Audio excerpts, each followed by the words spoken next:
मंडळी नमस्कार।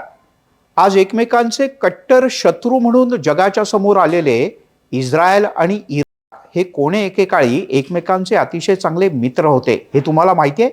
नाही तर मग हा व्हिडिओ तुमच्यासाठी। इस्रायल एक ज्यू राष्ट्र आहे तर इराण मुस्लिम राष्ट्र, प्रामुख्याने शिया पंथीय।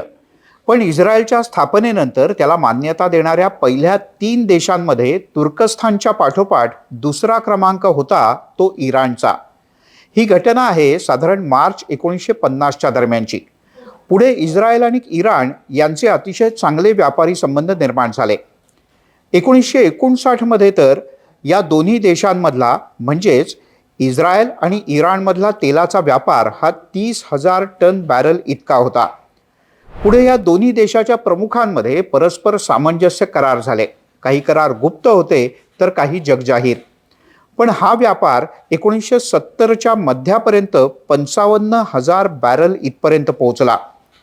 पण पुढे 1989च्या उत्तरार्धात इस्लामी क्रांतीच्या नंतर या दोन्ही देशांचे संबंध बिघडले आणि पुढे पुढे तर झपाट्याने बिघडत गेले।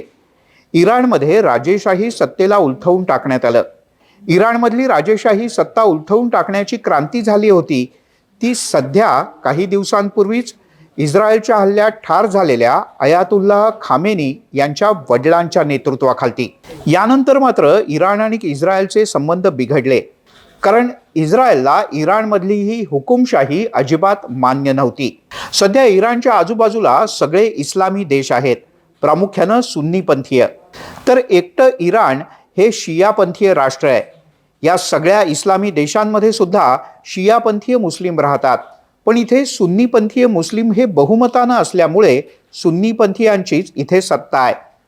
पण तरी सुद्धा इराणने या सगळ्या मुस्लिमपंथीय राष्ट्रांवर ड्रोन आणि क्षेपणास्त्राचे हल्ले सुरू केले आहेत। आपल्या आजूबाजूला असलेल्या मुस्लिम राष्ट्रांवर इराण ड्रोन आणि क्षेपणास्त्राचे हल्ले नेमकं का करताय? आपल्या सोबतच असलेल्या या तेलातल्या म्हणजे ही सगळी राष्ट्र ओपेक परिषदेत एकत्र आहेत। ओपेक ही संघटना आहे तेल उत्पादक देशांची। मग असं असतानाही इराण या आजूबाजूच्या मुस्लिम राष्ट्रांवर हल्ले का करतंय या संदर्भातला एक खास व्हिडिओ पुढच्या भागात। पण तोपर्यंत NDTV मराठीच्या YouTube चॅनलला लाईक, शेअर आणि सबस्क्राईब करायला विसरू नका। धन्यवाद।